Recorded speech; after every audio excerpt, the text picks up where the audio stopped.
Last podcast on the left is all about the facts. So when Southern New Hampshire University came on as a sponsor, it was time to do some research. Turns out they offer more than 200 online degree programs, and get this, criminal justice and psychology are some of the most popular. Classes have no set meeting times, and tuition rates are some of the lowest in the U.S. Want to learn even more about SNHU? Visit snhu.edu/last. Insurance isn't one size fits all. That's why drivers have trusted Progressive's Name Your Price tool for years. Just tell Progressive what you want to pay, and they'll show you coverage options that fit your budget. Visit Progressive.com to find a car insurance rate that works for you. Progressive Casualty Insurance Company and Affiliates. Price and coverage match limited by state law. Hello, I'm Ed Larson. I need to tell you about my new documentary coming out called How America Killed My Mother. In 2016, my mother passed away suddenly from diabetes. Between the cost of medicine, overdraft fees from banks, credit cards, predatory casinos, we couldn't keep up. So I took the insurance money and I made this movie. How America Killed My Mother is available from October 2nd to November 5th for rental and purchase on Vimeo. Just go to howamericakilledmymother.com right now to watch. There's no place to escape to. This is the last podcast. On the left. Side stories. From your glade. That's when the cannibalism started. Side stories. Yes.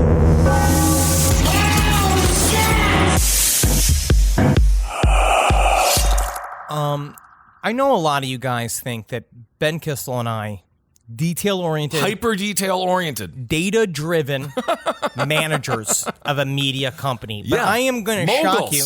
Yeah, we're actually more broad strokes. Broad people. strokes, yes. Except you do know all of the fake politic numbers. I watch C-SPAN. That's the real fake politic numbers. But they just Because say you get to numbers. you get to see them talking blah, blah, blah, blah, blah, blah, blah. And mostly, it's just them going through the red tape to even start talking. Because you got to say, "Sir, may I be allowed to speak?" And then they say, "After 18 lashes, you may speak, sir." And then the 18 lashes happen, and then you have to ask for permission to apologize for even requesting the idea to speak. American politics are very interesting. A horrible nightmare that Kissel was boring me to death. Whoa! The Parliament's fun, though, because they beat each other up, but they're British and frail. I like it because they got floppy wigs on and they yell at each other. That, They to do. me, if you And want to get me involved, that's how I get involved. And you know why they do that? It's an adversarial system. So the main person, I think they're called the main twerp. They sit in the middle, and then the dueling parties face each other. So- in the U.S., they all face one side. I Because think one you gotta party's face like, them. don't they have like a party of nerds? Yeah. And then they got a party of dorks. Yes. And then they got a part of thin guys with big Adam's apples.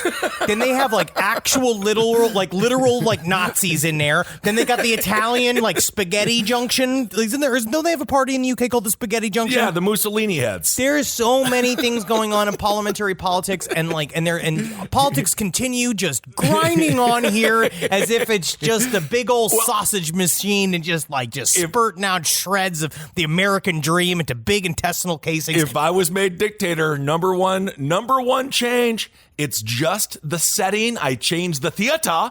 They face each other, so then they have to scream at each other, look at each other's eyes, and we'll see who stands their ground. I wish my president, honestly, if I were to even consider enjoying a president, anybody who likes a president is diseased.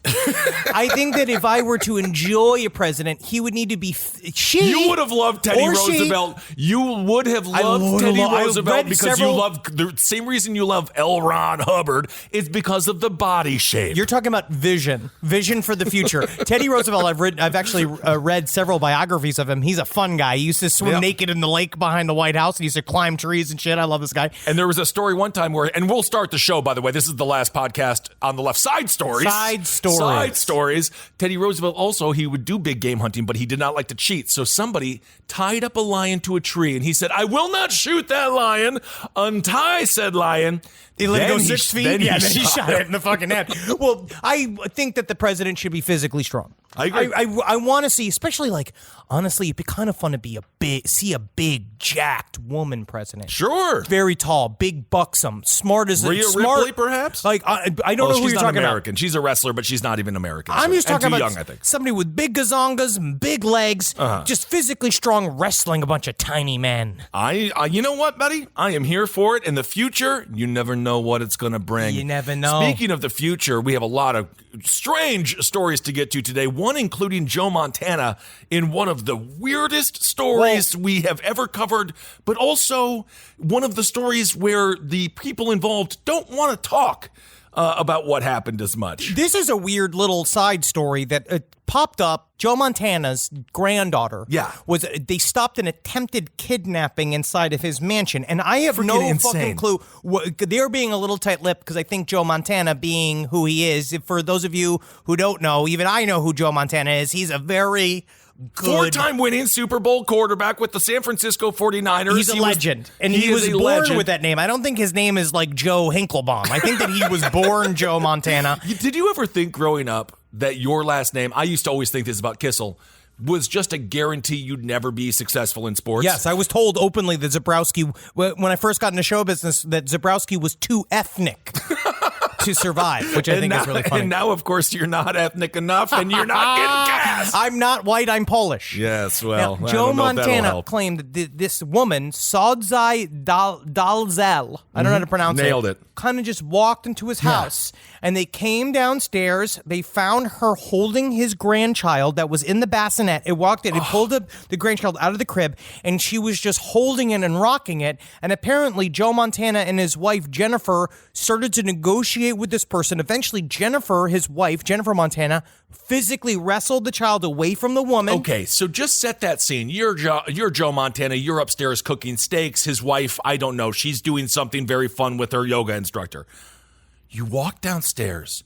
You see this woman holding your 9-month-old. Nana, sleep and good night. You don't know if she has a knife in her back Somebody pocket. left my grandson in somebody else's crib. You're just wealthy in Malibu, and now you have to negotiate to get your baby back. Tell me why I'm here and not in the cemetery.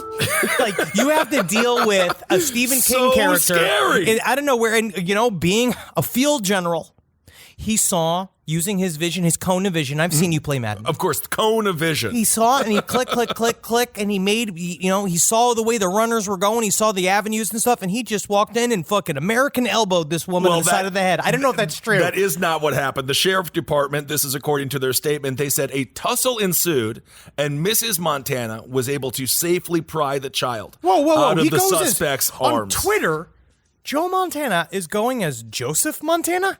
I don't know, buddy. Old people are weird on Twitter. The whole thing should be banned. He does do the thing where he like signs it off like "Love Joe." That's Every time he tweets, it's that type. It's like, this is not a letter to your loved one in the Civil War. This is a destabilizing influence on the American economy and the government. The woman is facing charges of kidnapping and burglary. Thankfully, nobody was injured during the incident, including the 9-month-old child. But what we really need to talk about here is, Henry, late fatherhood. Well, I think that's his grandchild. Are you sure? That's his grandchild. Yes, he's got. They don't know which that he belongs to. He's got 4 kids.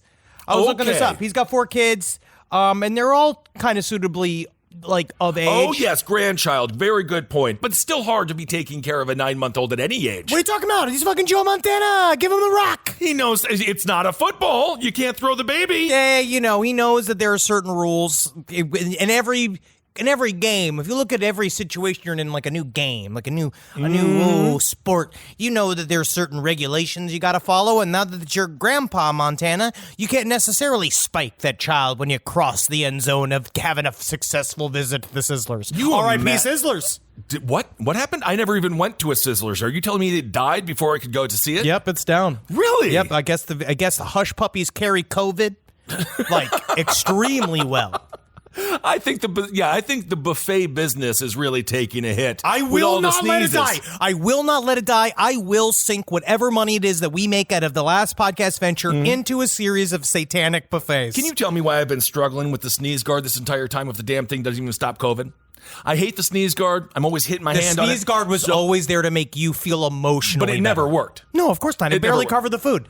And when I sneezed when I was at the buffet, honestly, if you're a successful person, you take your shirt and you put the shirt over your nose and you just sneeze directly onto your body. Oh, isn't that nice? That's how I always protect myself and others. Joe Montana did tweet out, because of course you take to Twitter when your grandchild is almost abducted. It is 2020 after all. He says, "Thank you to everyone who reached out. Scary situation, but thankful everybody is doing well. We appreciate respect for our privacy at this time. And I just want to say, alone. I just want to say big ups to God for giving me the strength to continue and go and really, make the connection I need to do. And I just want to say thank you to my teammate Jennifer, who's my wife I have sex with, and she's been a great, wonderful part of the team. She's always there when I need to have sex, when I need to make a new chain of family. And I just want to really thank everybody involved. Absolutely. And what a great, a lucky grandchild that is, other than nearly being abducted, which is just going to be a funny story in the future. You get to have Joe Montana as your grandfather. You can imagine how fun the cookouts are. He won 4 Super Bowls with the Niners, 82, 85, They know Jerry 89, Rice. And they know Jerry Rice. And 1990, Jerry Rice, the hardest working wide receiver in the history of the NFL. Not the most athletic and not the fastest. But you know what he was? Aggressive when it came to the offseason workout plan. And you and I know. That's what we do. Our off-season workout plan, because right now we consider this entire year off-season. And we've really been getting down into the proper podcasting shape, which is my body is slowly becoming I'm filling the chair. And I think it's important too, because my lungs are getting more cradled with what I'm calling plague meat. I'm not going to lie to you. I had a nightmare about sitting on a plane recently. I'm not in plane weight. And for those that haven't traveled a lot, planes, even the biggest of seat, is not that large. No, it is very uncomfortable for Kissel, except for that one time on the flight to Australia when you slept like a child who recently was given a breast filled with most delicious milk. One could argue I took too many sleeping pills. Another would argue I slept 17 hours straight, and the stewardess was absolutely impressed. On that same trip to Australia, however, coming back from Perth, I broke a seat. I was forced to sit by the bathroom. I delayed the plane by an hour, and at the very end of the flight, they gave me a bottle of wine and said, "We're sorry." That's so nice, Australia. That was very nice, but it was me doing it, but they were so embarrassed for me. Speaking of people that are too big to live, I want to talk about this story. That this is not really even a story. This is a historical thing that was brought to me. That I am fascinated with. And really? It's the topic of the Potsdam Giants. You think that we can cover a historical thing without Marcus? You think we're just going to do this? Watch me try. This comes from historyanswers.co.uk. God knows what's going on over there. Now, King Frederick William I of Prussia, he greatly expanded the size of the Prussian army from 38,000 to 83,000 men. Now, he became known as the Soldier King. Wow. And his military projects, they paved the way for his son, Frederick the Great, to turn Prussia from a relatively minor German kingdom into a great European power. No, winner. Loser to winner. And a part of that was a strange obsession that King Frederick William I, his father, had with essentially something like eugenics. Okay. He loved huge soldiers. Okay. So he created this thing called the Grand Grenadiers of Potsdam.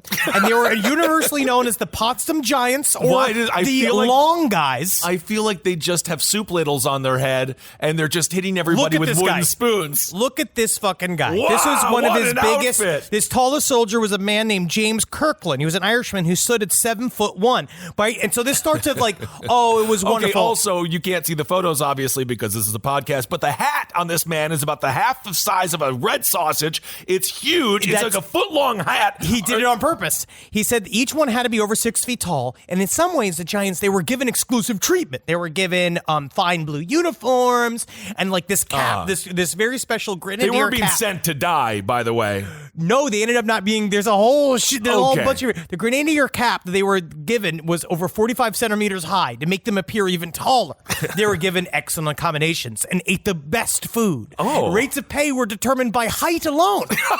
So now that is good because there is a thing called the tall tax. I pay extra for clothes. I pay extra for pants. I pay extra for shirts. Yes. I pay extra for seats. I pay extra for everything simply because I happen to be a warrior size. But it became a little bit of an intense situation. Okay. Because first the Giants were willingly participating and volunteering. Human beings, yes. Yes. But eventually they were being bred by him. First of all, pairing He was milking the Giants. He was having the Giants be milked by huge women, very, very tall women. So that started trying to build up just them naturally. Then he started purchasing them from families where they would go from town to town, and newborn babies were marked with a bright red scarf for identification purposes if they were considered to become unusually tall. Okay. And then they would be given to the government. So that's a bit of, that's sort of a variation of the slave trade, I suppose, in the giant form. This is the story. One of the biggest, this guy, James Kirkland, how he got involved, he was measured 7'1", right? And they gave him this job, but they knew that the king of Prussia wanted this super huge guy, and he was fucking thirsty for it. So what, they made him like a waiter or something, knowing that the guy was going to go to the restaurant? Essentially made him like a footman, like an assistant to this Baron Bork, the Russian ambassador to London. But in reality, the offer was a trap. Kirkland was then sent to a Prussian ship where he's like, just get on the ship. Don't even worry about it. Get on the ship. How can he even fit on the ship? That's so uncomfortable, this poor bastard. I'm mad at Delta, and technically that's the highest advancement we've ever had in transportation. They got him on the ship. They knocked him out. They tied him to a bed. What is he, Gulliver? Yep. And then they brought him in, and now he had his dress like this in this orange uniform. They made him dress like a freaking, like a child, like one of these, like Honey Boo Boo in some bizarre competition in South Dakota. I can't get deep into this because I know there's so much involved in this. He just got murdered. He got murdered. Yep. And so why do you feel like this is a fun story? Well, they were used as entertainment for him eventually.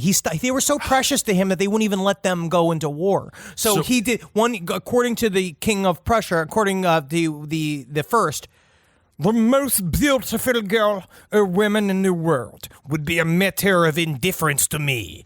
But tall soldiers, they are my weakness.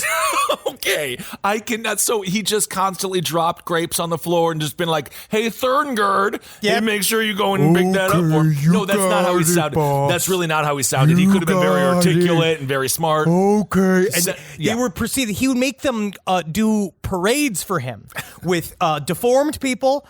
Tall turbaned Moors with cymbals and trumpets and the grenadiers mascots, and then they'd be followed by a big bear with cymbals tied to its hands. I understand why the king thought that was fun. I get it.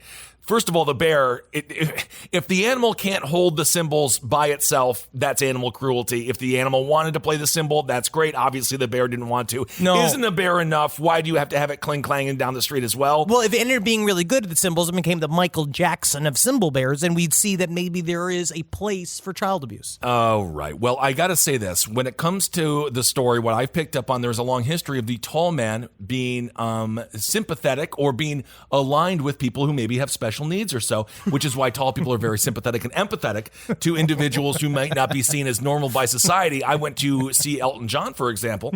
You know that story. Yes, we all know. And you were put in the disabled section. And I was put in the disabled section because I couldn't fit in the seats, and they were yelling, sit down, sit down. And I was like, I'm just trying to enjoy the show, sir. Yes. Me, a woman in a wheelchair, and a man with special needs. I got the woman in the wheelchair a large BL. We had a great time. That's incredible. And it was a great seat. Not quite as good as the one that I paid $700 for, but it was a seat indeed. Fucking $700. But that was on a whim. That was Nashville. Yep. Yeah, that was in Nashville. All right. Where it got really notorious is that he tried to make his own tall people by getting his very favorite grenadiers and putting them on a constructed rack and trying to make them and stretching them until they're taller, and he just ended up killing a bunch of them. Yeah, that sounds horrible. All right, well, thank you for the history lesson. Definitely pulled it off in a way that, you know, we didn't have any good detail. Broad strokes. Broad strokes. Broad strokes. Well, speaking of broad strokes, this story, we would be remiss if we didn't mention it this week. A woman, 911 is there for emergencies and emergencies only, right? Yeah, but also what's cool about 911 is just on the other line. Let's say you're just some like lonely person. It's not a sex line. I'm just saying that right on the other line, you have a bunch of fucking barrel-chested boys in blue and orange. Do you think that's who 911 operators are? Barrel-chested boys in blue and orange? Sometimes, it depends on if their name's like Bradley or something. Well, that's definitely what this woman thought. This woman has been charged after calling 911, claiming, quote, her pussy was on fire. Oh, that sounds like an emergency. It does sound like an emergency, and it seems like she needs to get that pussy a little wet, if you know what I'm talking about. No, she has technically she would need to go to the doctor, and the doctor would just write WAP on the prescription, especially if it was an active fire. I need the fire department, please, because my pussy's on fire! So apparently the woman was extremely horny, and because her emergency service she asked for actually was legit, because she said that she needed them to come over with their hoses and put it out. That's a quote as well.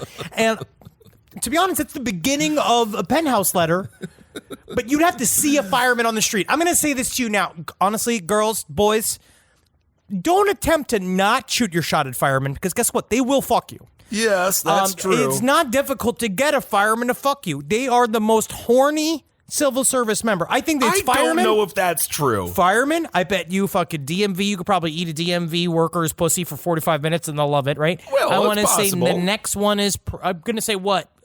What's a civil servant? Someone who works at the polls, for example. We have the election coming up. A poll worker, they'll be tired that one day every 4 years they work. Honestly, if you do see a poll worker, this is a good time to give a poll worker a hand job. All right. The Port Clinton News-Herald reported that the 50-year-old, her name is Katrina Morgan, she faces a felony charge of disrupting public services and a misdemeanor charge of making false alarms. Now, apparently her pussy was not, in fact, on fire. Because a physical fire would be an emergency, but it sounds like she just wanted to be tag teamed and covered in the slathery, foamy juice of a bunch of rugged men who are up all night. Yeah. Well, maybe, and who knows how tall they would be. Additionally, Morgan asked if the fire department's hose was working and told the dispatcher, quote, she needed somebody to come put it out with their hose. So police say Morgan was at her friend's house when she called 911, and upon officers arriving, she became agitated after being told she was being arrested for making a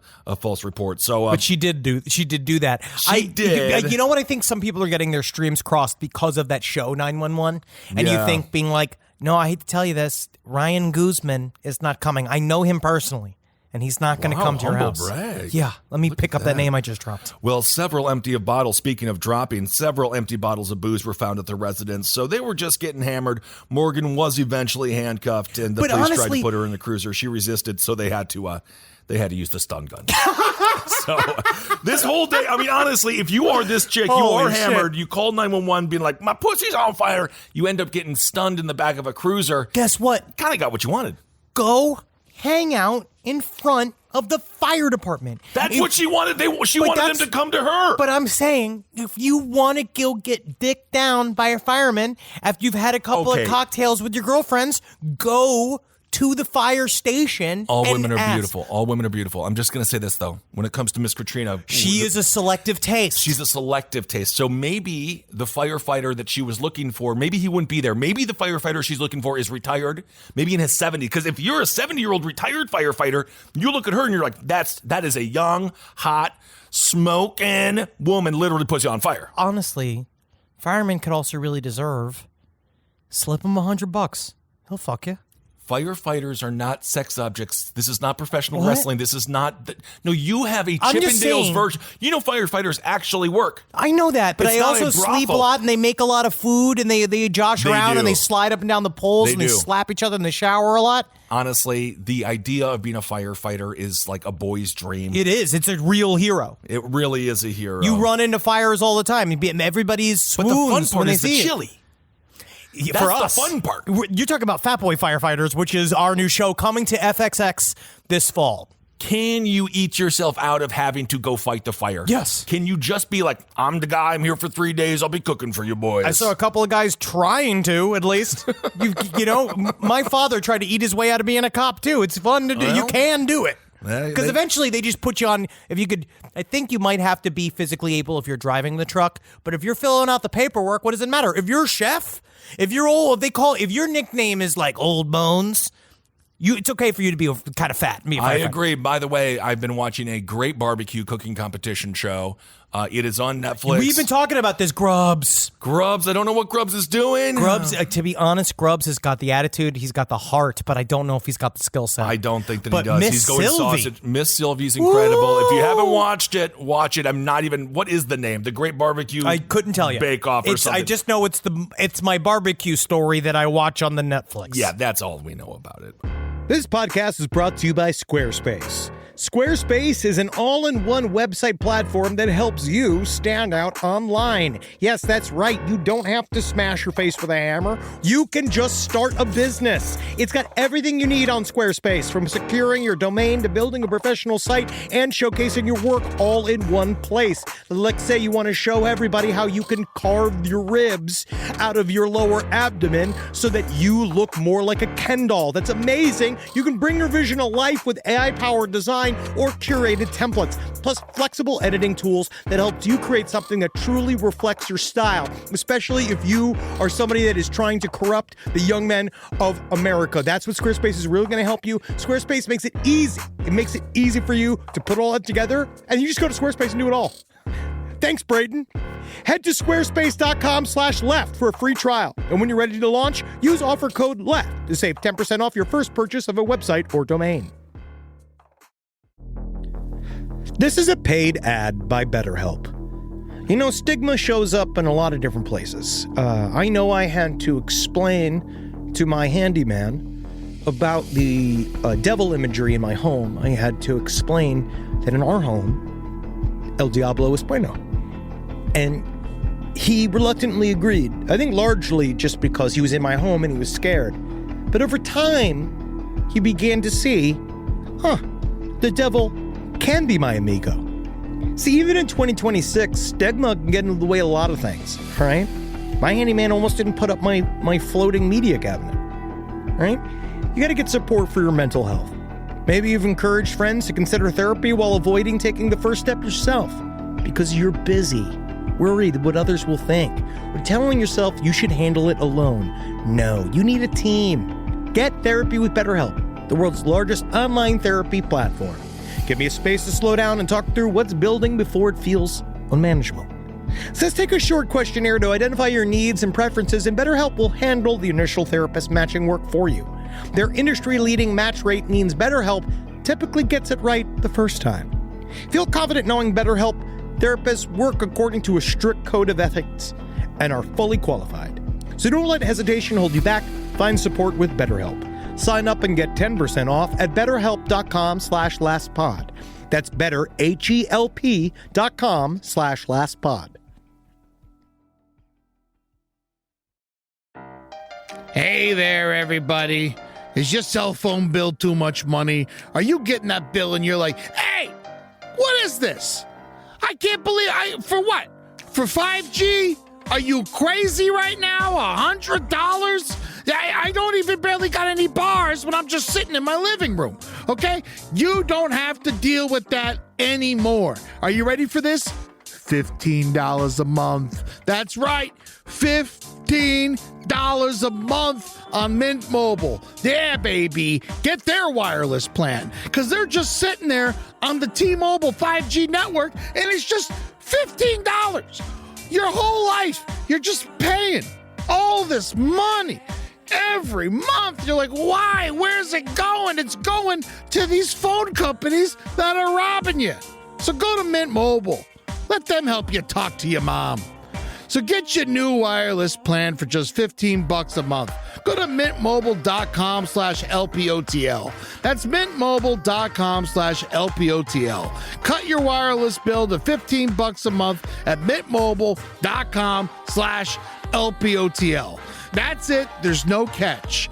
Upfront payment of $45 for 3 months, $90 for 6 months, $180 for 12 months. Plan required, $15 per month equivalent. Taxes and fees extra. Initial plan term only. Greater than 50 gigabytes may slow when the network is busy. Includes up to 20 gigabytes hotspot. Capable device required. Availability, speed, and coverage varies. See mintmobile.com.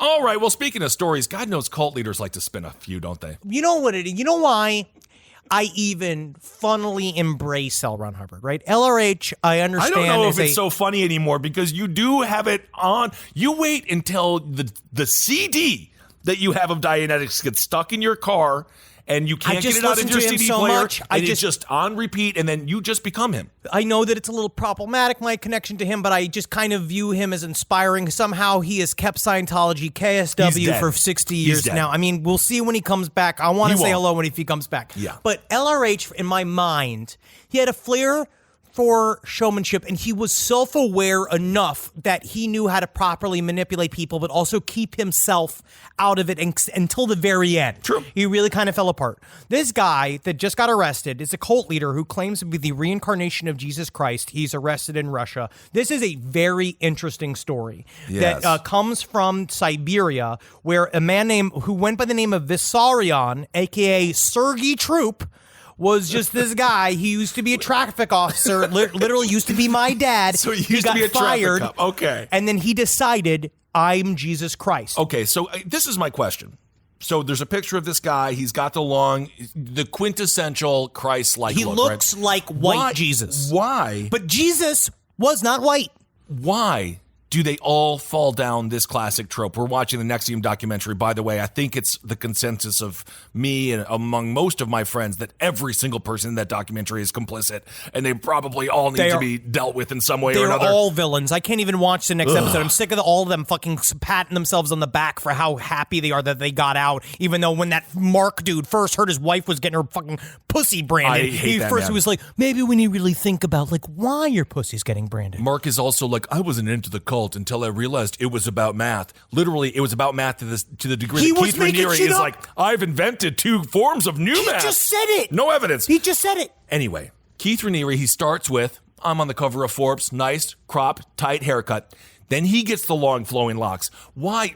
Jared Leto, whatever that weird cult is that he has started, Jared Leto whether it be real or not. With the long hair, though. Why, though, can't they think outside of the bun and not have the short hair? Why not? Or not have the long hair? Why not a bald Messiah? Why not? LRH. You're talking about LRH. I'm not talking about LRH. Why? But why do they always go down this cliche road when it comes to the look? Do people, I mean, honestly, is there scientific study that say long, straight spaghetti hair is somehow more trustworthy than a chrome dome? There's something about it because he looks like the fake version of Jesus Christ that we see of an already fake Jesus Christ. He just looks like the picture of it. Yes. So I think that there's something about packaging. I think that's what we learned from Scientology quite a bit, and also with NXIVM as well. The thing about NXIVM is that NXIVM was really the first proto meta cult that would included the joke of, people call us a cult. Like they thought it was really funny to absorb it. And now we see it constantly. There's all these little micro internet cults that now pop up quite a bit, done by half nude millennial women that show their whole thing is we're a bit of a cult. And that NXIVM kind of started that trend. This guy is doing kind of old school, old Christian.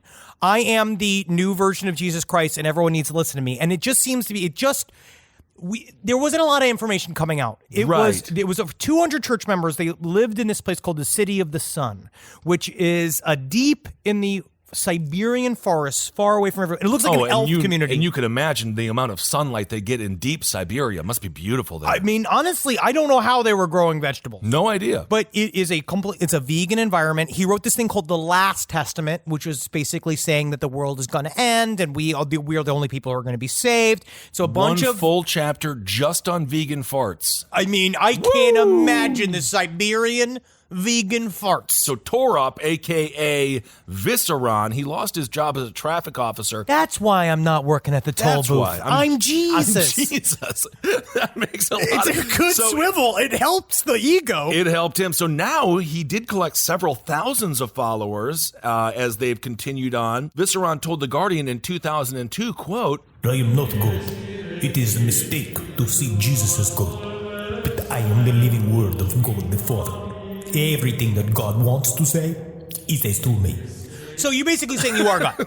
You're saying God that you are God, but you're not. Fired traffic officer. It is. I just don't understand. I just don't know. I don't know how people get. I don't understand how people get trapped, except for a fact. But what else was going on in Siberia? Honestly, though, if you are going to start a cult, the collapse of the Soviet Union, you have no money. This is a perfect place to start a cult. You know why I think it might work is because you go to a community where It's kind of like I've always said this in my own way. Like if every single thing in my life fell to fucking pieces, right? If I lost everything's everything, going great now. Yes. Okay. Technically, yes. Okay. Things are going great. Okay. But if my whole life fell to pieces and I lost absolutely everything, I would go away and I would just go to some small town and join a church and pretend to believe in God and like fit into a community in order to have like community again because they help you out, right? That's just, that's what people do to kind of game the system. This is recorded though, right? So I'm they just could saying, go back and they could listen to this and be like, oh, he's just bilking us for money and he really doesn't need it. They won't meet Henry Zebrowski. They will meet Thomas Sanderson, like whatever my new name is. But these people go to this little community where every single thing is taken care of, right? They don't have to worry about the day-to-day anymore. I get it. They just go and they give over all of their rights and they give all of their money and all of their possessions up to this super dinky honky Jesus. And then they go and they dig up the rutabagas every day, and that's all they have to do every day. If you're a person that has high anxiety, or maybe your life has also fallen apart at some point, or this you is don't how know, they get you arrive in this community where they're all like, so happy to see you. And then you don't understand until you get into the middle of it, especially if you're a woman, that you become a breeding factory. Well, this is, of course, where the scam begins. You never see someone at the peak of their success or the peak of their life or the peak of their self-confidence. They never join the church or the cult. It is because these cults and these churches, it's not that they prey on broken people. It's a perfect storm. So just always remember that. And of course, naturally, if you don't join the cult or if you don't join religion, you will ultimately get better anyway. But then you get better. Well, and then especially if you do your own work and you work on yourself. The work. But anyway, Visceron claimed Jesus was watching over the people from an orbit close to Earth.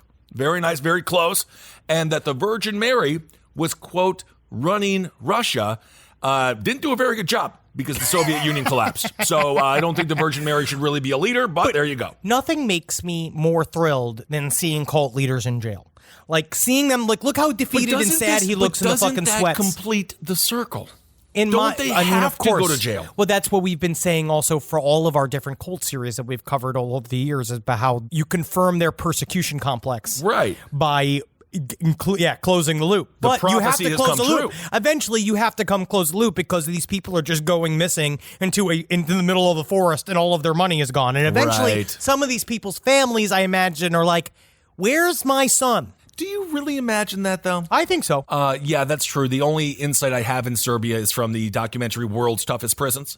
So maybe I don't have the greatest insight into what the actual people of Serbia think. But God knows those prisons are really tough, though, by the way. There is one good thing you could probably look up too. I don't have any other information but this.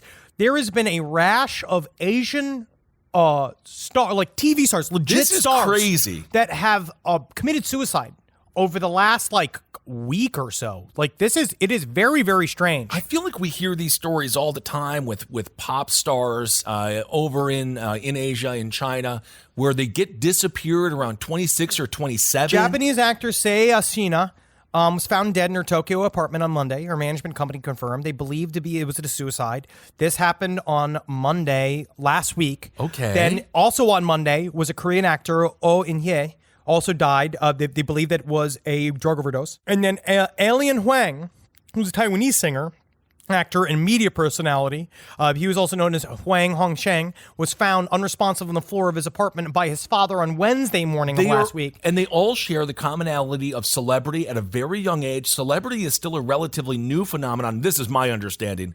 Obviously, in Asian culture, standing out, being a star, that's not exactly as accepted or as rewarded as we are here, as it is here. Well, they have way more of a, from what I understand, the person and again, to speak to... side stories, lpotl@gmail.com. If you have any insight into this, not from a descendant of the Germans and a descendant of the Polish, let us know what you think as far as that goes, that conversation. Please, honestly, explain what we get wrong, because I'm very interested in this topic, because we've talked about earlier last year, there was a rash of parasocial relationships gone wrong, like the idea of fan to follower, like bleeding, and followers were killing several people. Like that one young girl that was like an e-girl that got murdered by the dude that she was talking to online. There was a couple of those back and forth. And this is another one where it's like, are they just getting worked to death? Because I know in Korea, they are very, they have, like the way where BTS came out, like that band BTS, they kind of come from like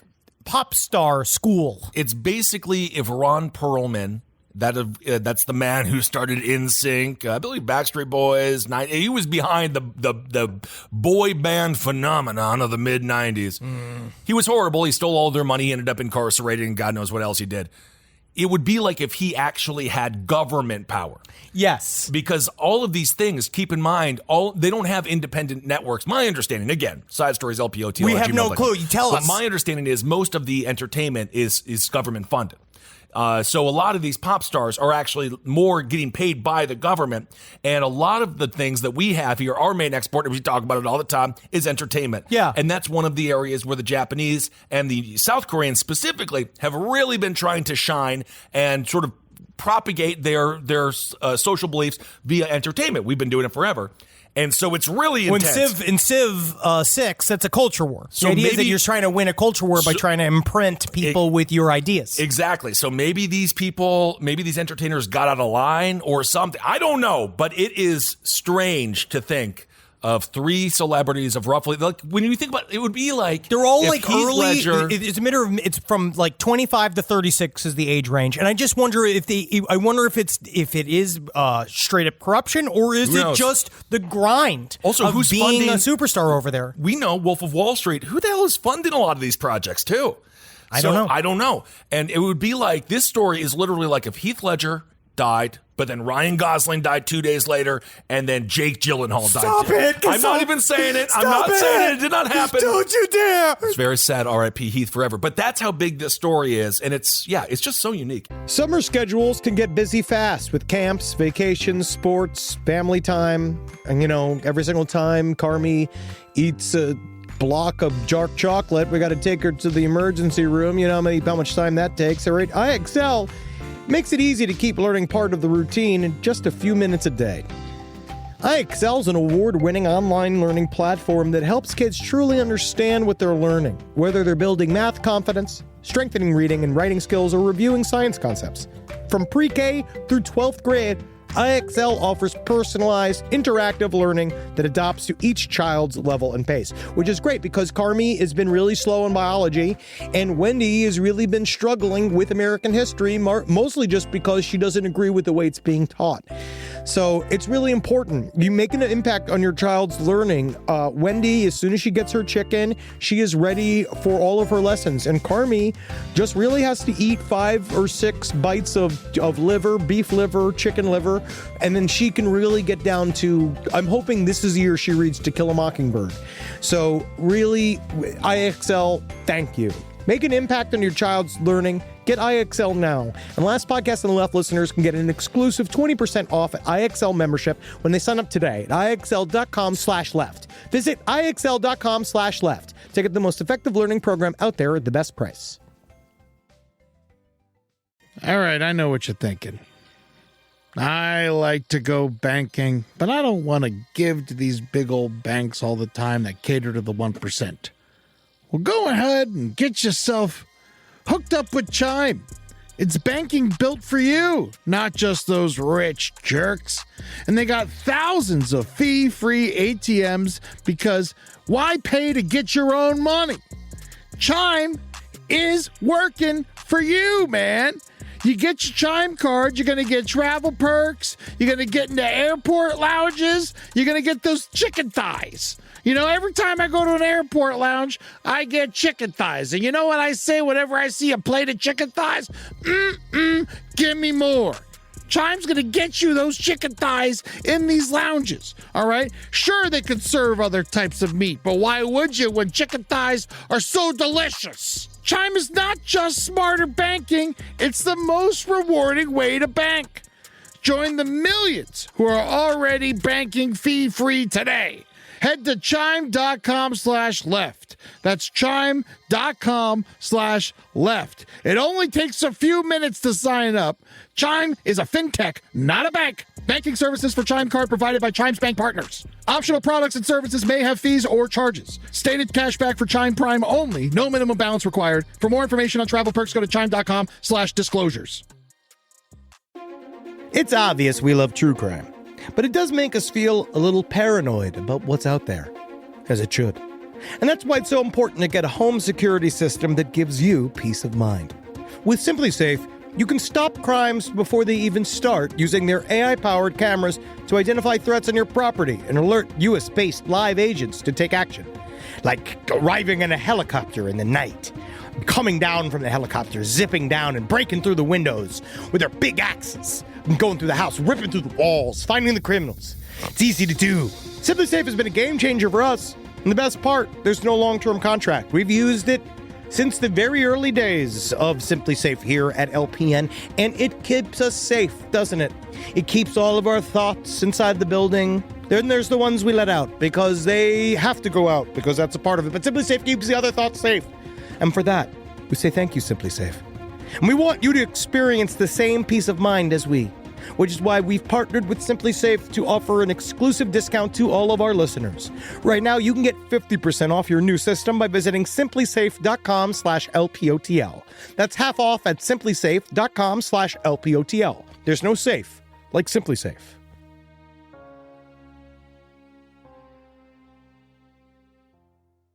Anyway, this is a story just for me.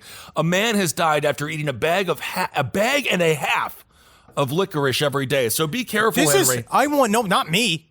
Marcus Parks. Oh my God, this is Marcus. Don't even say that. He likes licorice. He loves all of the candy, but he doesn't eat much of it. I know. He does not eat a bag and a half. Wait, the way I've seen, when I've gone into his hotel room after a night, you and I, all night. Beers, we got vodka, we got joints. Screaming at each other all night. You don't see Marcus all night. Go into his hotel room, filled with candy wrappers. Candies I've never seen before. Yeah, don't know what they are. All like, Monster Crunch. Helvies or whatever. And Gribsons, all this weird British bullshit that people keep sending him. And then they open up, it's just one wrapper, because he told me he opens up one candy at a time and he takes one bite. One bite, and a small bite. It is, it's perverse. It is somebody who I think that obviously would make... these are two fats accusing a skinny of food crimes. He's a toffee. He's thin on the outside, fat on the inside. I think we all know that. Anyway, it is dangerous what Marcus is doing, and we'll have to add to his pressure on his mind. Yeah, absolutely. We're never going to mention this to him. A Massachusetts construction worker. He loved black licorice, which is interesting. Not my flavor, but that's okay. He ate a bag and a half every day. And every day. Well, it's supposed to heal. It's actually supposed to be good if you have an upset stomach. So he might have uncontrolled grid or something that he wasn't taking care of. That must have been like when we were in Ireland and we had the Guinness poops, which just comes out as extra Guinness. Ugh. So apparently this threw his nutrients out of whack, and it caused the 54-year-old man's heart to stop. Jesus so Christ. This is according to Neil Butala, a cardiologist at the Massachusetts How General sad is this Hospital. in the age of a pandemic that you just get killed by licorice? He says, or she says, Dr. Neil, Neel, says, even a small amount of licorice you eat can increase your blood pressure a little bit. What? Did not know that. I thought licorice was neutral. I thought black licorice was healthier than red licorice. I don't know. I'm a red vines guy. It can cause a dangerously low potassium and imbalances in other minerals. Eat a banana. I don't know. Eating as little as 2 ounces of black licorice a day for 2 weeks could cause a heart rhythm problem. What? Especially for folks over 40. What? Yes, indeed. So this is like a controlled substance? It's crazy. This is according to Dr. Robert Eckel. He's over there at the University of Colorado. He says it's more than licorice sticks. It could be jelly beans, licorice teas, a lot of things over the counter, even some beers, like Belgian beers, have this compound in it. Whoa. So be very careful. You might think you're living a pure life, just eating your candy every now and again. I have my licorice every night. Be careful. But, to be honest, I've always been anti-licorice. So I'm fine with this. Do you know where this guy collapsed? Where? Do you think what do you think would be the saddest place to find out that you collapsed? Where, like, if I was dead and then you told me afterwards where I was found? Yeah, like where did they find you? The bathroom of a Hardee's. Close. He collapsed while having lunch at a fast food restaurant. Sad. So very sad. Well, he was eating something else. I know. Man, someone should have told him to get, like, because now they do in they shame you at the fast food places, because now they're like an app, like instead of getting fries, I'll have the side of apples, please. Oh, everyone loves a hamburger and apples. Oh yeah, that's what I think of every day, because I'm a 36-year-old man with the mind of an 11-year-old. I love apples, thank you. Emergency responders did CPR and he did revive. He was revived. However, the licorice was too strong. He died the next day. Did they pump the licorice out of his stomach and save it? I don't know. It was like when Jenny McCarthy gave CPR to the guy in basketball when the hot dog just comes in and out of his mouth. Yeah, I remember. That's a funny movie. Man, there. she was a hot tamale in that film, huh? She still is, although I don't care if she's crazy. Oh, I don't really care. I mean, she's definitely driving that one guy completely insane, but he's insane anyway. So. That you are signing up for that. You know she's crazy. So Jeff Beckman, of course, he works with he's a spokesman for the Hershey Company, which makes the popular Twizzlers licorice twists. He says all of our products are safe to eat and formulated in full compliance with FDA regulations. He says... And beg people to not be afraid of licorice. He just says everything should be enjoyed in moderation. Indeed. So anyway, if you didn't have a phobia of licorice, you can add that right there. You can just put that right in your brain, and a new phobia has been born today. So, but yeah, it's like one day, oh, eggs are bad for you. Oh, next day, eggs are good for you. I don't want to talk about the egg that had my mother manic. It had every house mother in the 90s manic. Eggs, every week, Oprah would tell us something different, and I still don't know the freaking answer. Meanwhile, then Oprah was being fucking inflated and deflated, and I gotta listen to you about eggs all day? I can't believe it. I'm sitting here reading your fucking egg magazine, Oprah? I remember what Oprah did. Holy shit, get out of my kitchen, Oprah! Funniest Oprah episode ever. I know she needs the plug. But she used to do an annual show where she would give away stuff. She would give away cars, cruises. Yeah. She did one show they did where they said, we're not giving away anything. We're donating all of the gifts we were going to give you to charity. And then people were so mad. Silence. They almost rioted. Yep. So there's another story that is going to, I imagine, unfold deeper into the future. Brittany and Armando Barron. New Hampshire man forced wife to behead lover. This is a very intense story. A New Hampshire man and his wife have been arrested and charged with the murder of the wife's lover. This comes from Heavy.com. Okay. According to Keene Sentinel, 30-year-old Armando Barron had discovered that his wife, 31-year-old Brittany Barron, was having an affair with 25-year-old Jonathan Amerault on December 19th, 2020, after going through her phone. So you got to understand, this isn't, to people and couples out there, to people dating right now, to people dating especially during quarantine, it's got to be tough. If you look on your partner's phone and you find something you don't want, I'm going to say a little bit, that's on you. I have just heard, and I'm not sure if this is 100% true, perhaps it's more for Top Hat, but this is about privacy. We had Joe Toscano on last week's Top Hat, Automating Humanity from The Social Dilemma. Check it out. Apparently, the police you don't have a Fifth Amendment right. You're not protected from your thumbprint. So if the cops are like, open your phone, they can take your thumb, put it on there, but you can't put in the password. That's illegal. It's very true, weird. But you can also, there's another workaround with the face recognition too. Is that if you don't look at it, or if you pluck your eyeballs out. Whoa. So I've also heard of spouses taking their partner's thumb as they sleep, opening up their phone that way. What is this, scary? a fucking Mission Impossible movie? It's insane. If you don't trust your partner that much, I don't know. Have a conversation. So Armando Barron, this is when it goes off the deep end, which I can understand. He sees a text. That he's mad, sure. He's gone insane.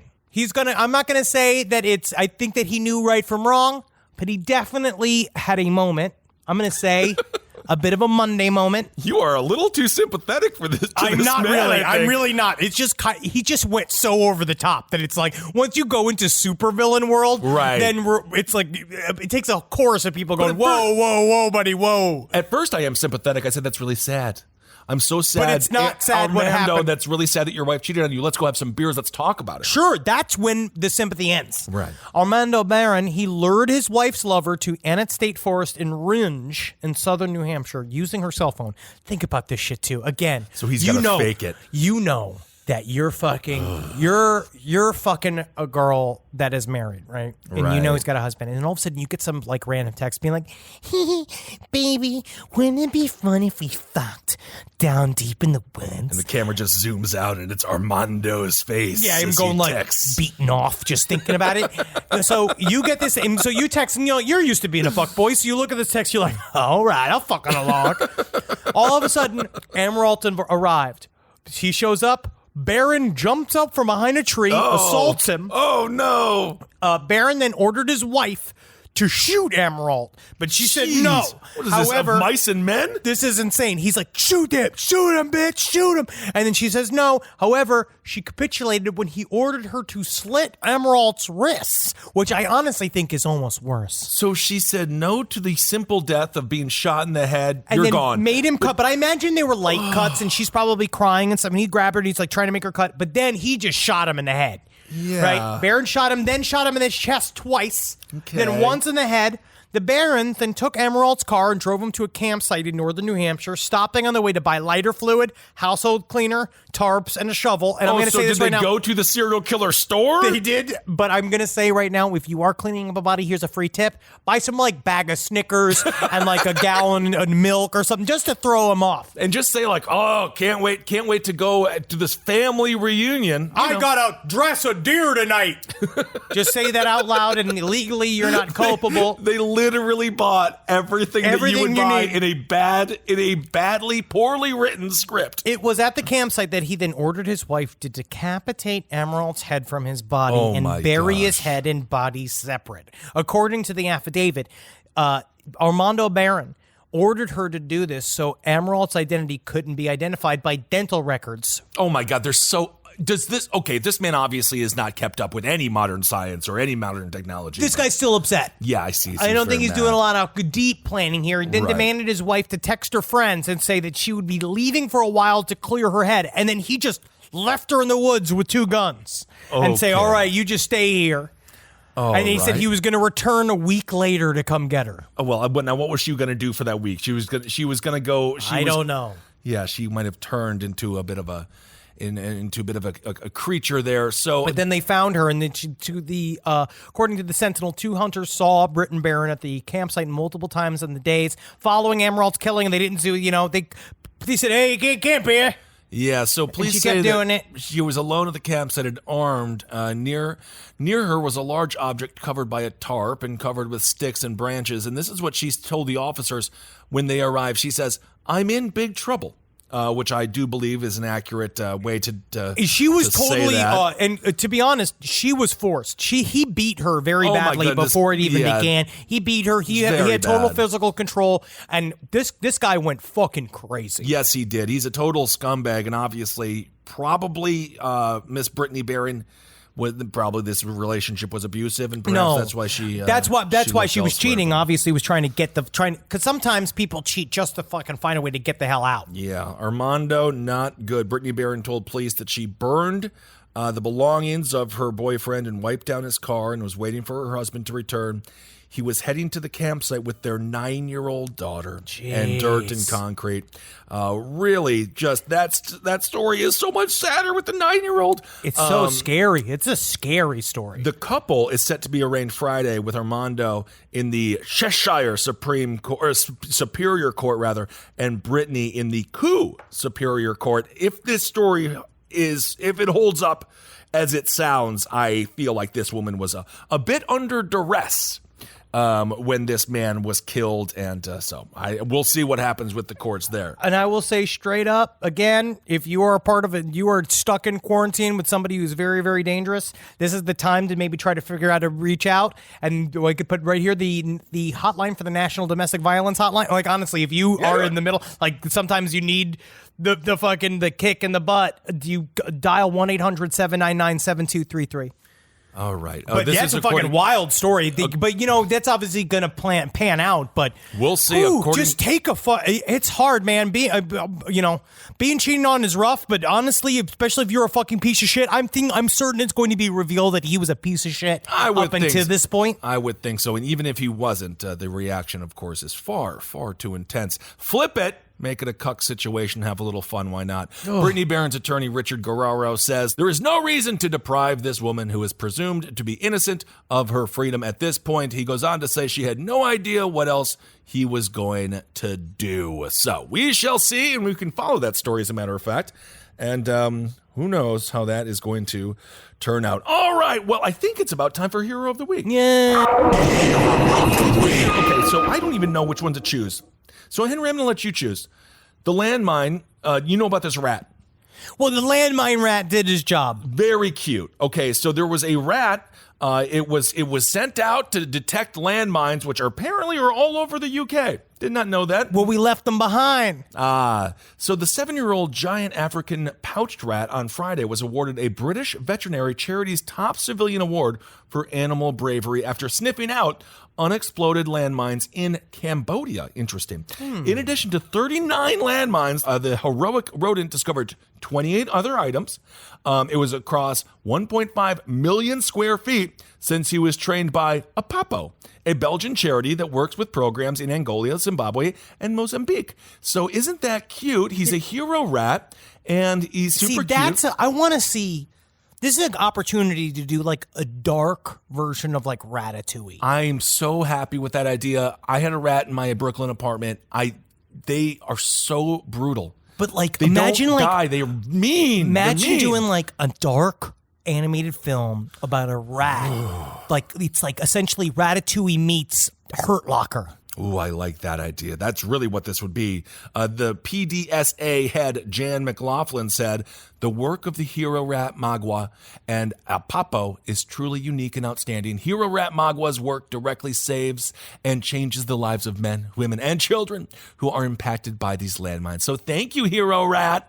We also have a story of MTA workers. Speaking of subway rats, for some reason, I just want to make MTA workers heroes of the week. It was discovered right below Grand Central tracks. I mean, honestly, they are on the front lines of all of this bullshit always in New York. Yes, of course. So apparently they had created a bit of a man cave down there. It had a microwave. It had a refrigerator. Travis had a lot of problems with us calling it a man cave just because it was underground. And he said it's more of a break room. Travis Morningstar, of course, finding a way to be critical.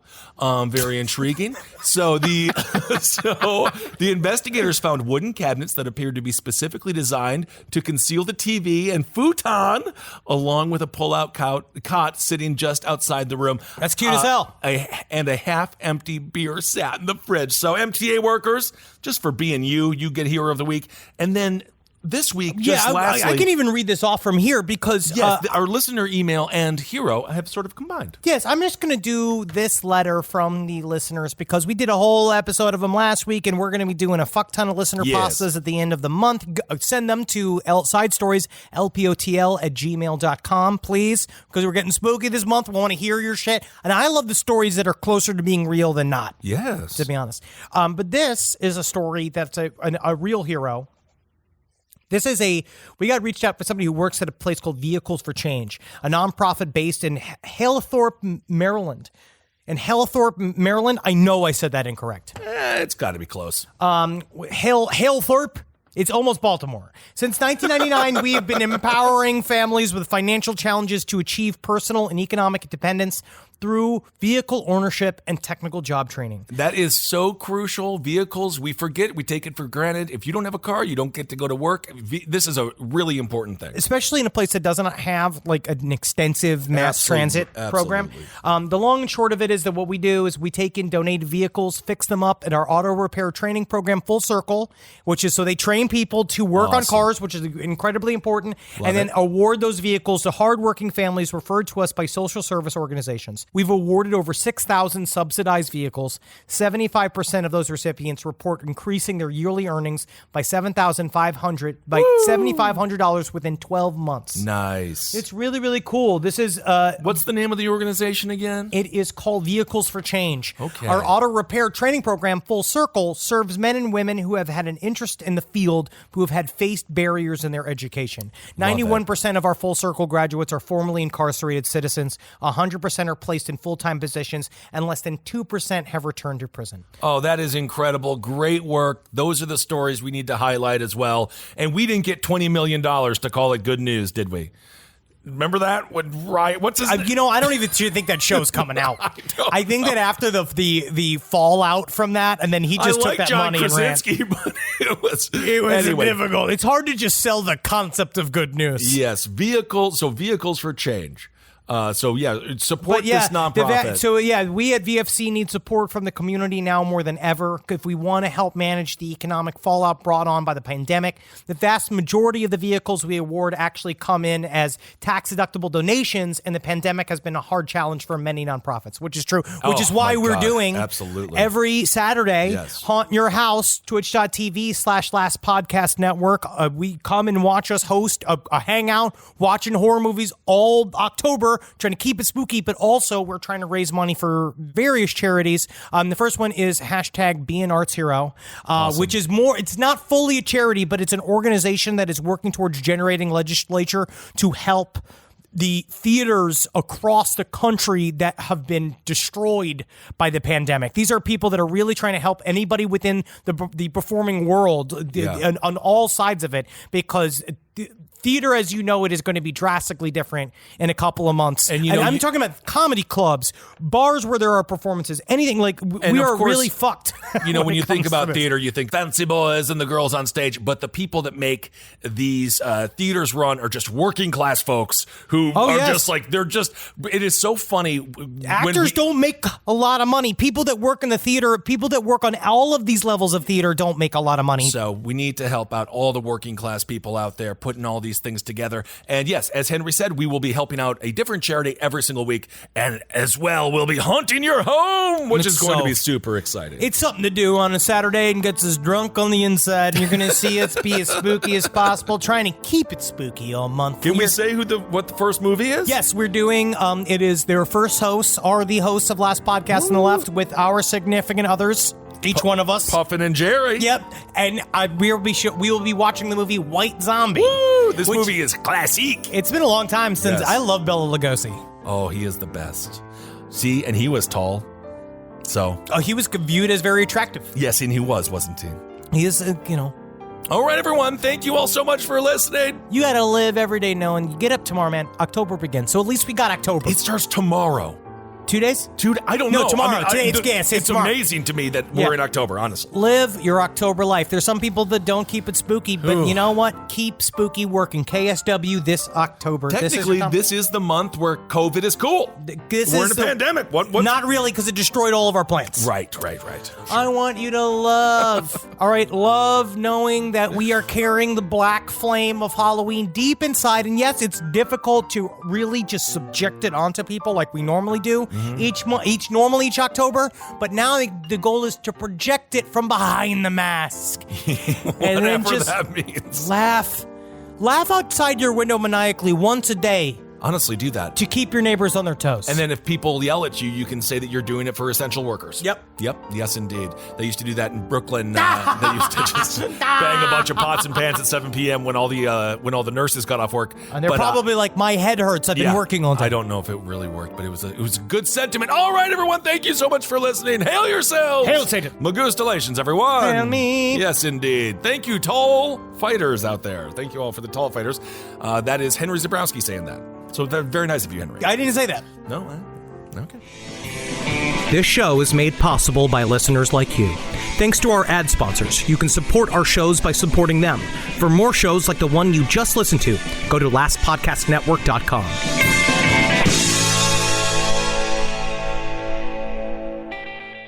Hi, I'm Angie Hicks, co-founder of Angie, and one thing I've learned is that you buy a house, but you make it a home. Because with every fix, update, and renovation, it becomes a little more your own. So you need all your jobs done well. For nearly 30 years, Angie has helped millions of homeowners hire skilled pros for the projects that matter. From plumbing to electrical, roof repair to deck upgrades. So leave it to the pros who will get your jobs done well. Angie, the one you trust to find the ones you trust. Find a pro for your project at Angie.com. Talk about regrets.